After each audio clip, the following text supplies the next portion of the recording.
Sabi nyo nga, kayo ang turismo, kami ang turista. Heaven on earth. Truly the paradise of the South, Sultan Kudarat. Mali yung perception, mali yung mga nakakarating, mali yung naikakalat na pagka nasa Mindanao nakakatakot baka ka makidnap. Kaya rin po kami nandito sa Sultan Kudarat. Dahil maayos at maganda ang Sultan Kudarat sa mata ng lahat, subalit madami pa rin hindi nakakaalam na napakatahimik ng Sultan Kudarat. At ako ang isang saksim buhay na magsasabi, nabanggit ni Commissioner Maceda kanina, ang pinakawalang kwenta sa kaso, ang Sultan Kudarat. Wala masyadong kaso kasi dito sa Sultan Kudarat. Ibig sabihin, ganun katahimik ang pagkukondak ng eleksyon dito sa Sultan Kudarat. Pinapatunayan ng Sultan Kudarat kung paano pwedeng magkaroon ng halalan na tahimik, kung paano pwedeng makapaghalal ng mga tamang leader ng bawat bayan, ng syudad at ng buong probinsya. Hindi po nasabi sa amin na ganito ka-grand yung welcome na ibibigay sa amin ng buong probinsya ng Sultan Kudarat. At kung honored kayo, kami po extra double honored ang buong commission ng election. Totoo naman legendary when it comes to hospitality ang Sultan Kudarat. Ang naging close talaga ako sa lolo po niya at sa tatay niya, si Dato Pax.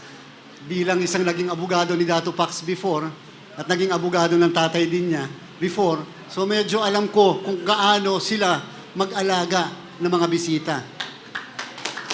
Sabi nyo nga, kayo ang turismo, kami ang turista. Nandito po kami, hindi lamang sa Sultan Kudarat, kung hindi sa buong rehiyon, sapagkat gusto po namin dinadala ngayon ang komisyon sa iba't ibang parte ng ating bansa, lalo na po sa Mindanao. Dati po napuntahan namin ang Sulu, pinuntahan namin ang Tawi-Tawi, ang Basilan. Ngayon, Sultan Kudarat, ang Maguindanao, pati nga po ang Lanao, nang galing kami sa Marawi. Gusto nating ipakita, alam niyo po kasi pag umalis ang Commission and Bank, magmula sa chairman at commissioners, kalimitan may kasama kaming media. Gusto namin ipakita sa lahat na hindi dapat kinatatakutan ang Mindanao, na hindi dapat iniiwasan ang Mindanao. Dapat tinitingnan nyo ang ganda ng Mindanao. Yung mga bagay na hindi nyo makikita sa Luzon, sa Visayas, at lalong-lalo na sa NCR, na andito lahat sa Mindanao. Pumunta kami sa Sulu, pumunta kami sa Tawi-Tawi. Pinakita namin lalong-lalo na sa mata ng ating mga mamamahayag. Yan ang Mindanao. Mali yung perception, mali yung mga nakakarating, mali yung naikakalat, na pagka nasa Mindanao nakakatakot baka ka makidnap. Nakakatakot baka kahit maganda yung lugar, kahit maayos ang pwede mong pasyalan, baka kung ano mangyari sa iyo. Yan po yung gusto natin patunayan. Kaya rin po kami nandito sa Sultan Kudarat. Dahil maayos at maganda ang Sultan Kudarat sa mata ng lahat, subalit madami pa rin hindi nakakaalam na napakatahimik ng Sultan Kudarat. At ako ang isang saksim buhay na magsasabi, at kasama na rin po yung aming mga senior staff na matatagal na sa COMELEC, nabanggit ni Commissioner Maceda kanina, ang pinakawalang kwenta sa kaso, ang Sultan Kudarat. Wala masyadong kaso kasi dito sa Sultan Kudarat. Ibig sabihin, ganun katahimik ang pagkukondak ng eleksyon dito sa Sultan Kudarat. And to think na ang SK, Christian-dominated province, the Ilocos of the South, and the Iloilo of the South, and yet electing a Muslim governor.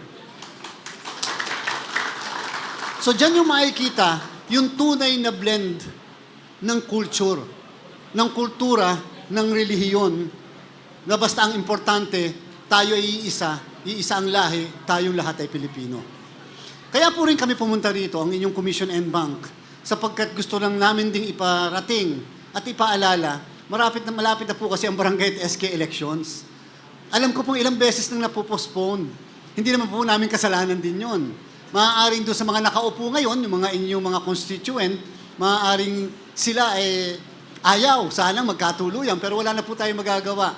Kahit na may desisyon na po ang Korte Suprema na unconstitutional yung postponement, sinabi rin naman na tuloy ang eleksyon na October 30. At dahil po dyan, yung lahat po na nakaset namin na dates and timetables, schedules, lahat po yan ay masusunod at ipapatupad na.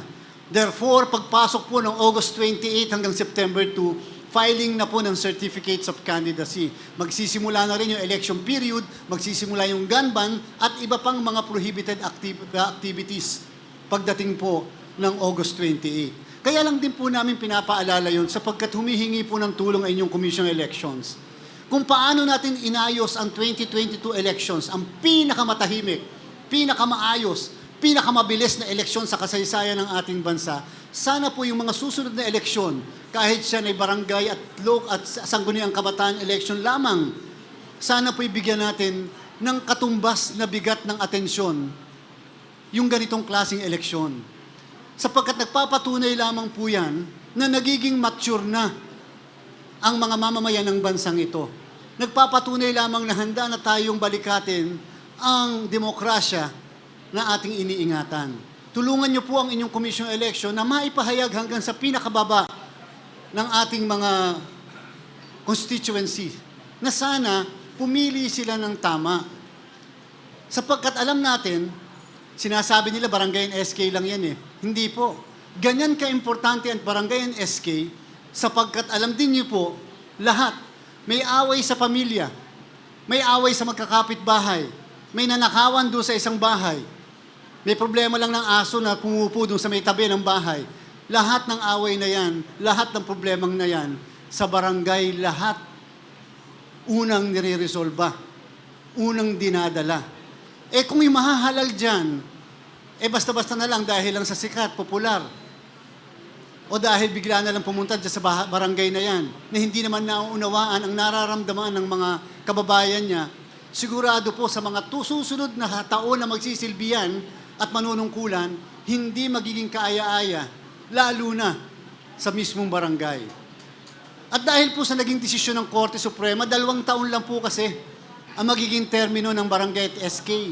Ang sunod pong halalan ay sa darating pong December of 2025 na. So pag mahalal po ng October 30, ang term po nila ay matatapos lang sa December 2025. Dahil mag-e-election na muli tayo. 2 eleksyon po kami.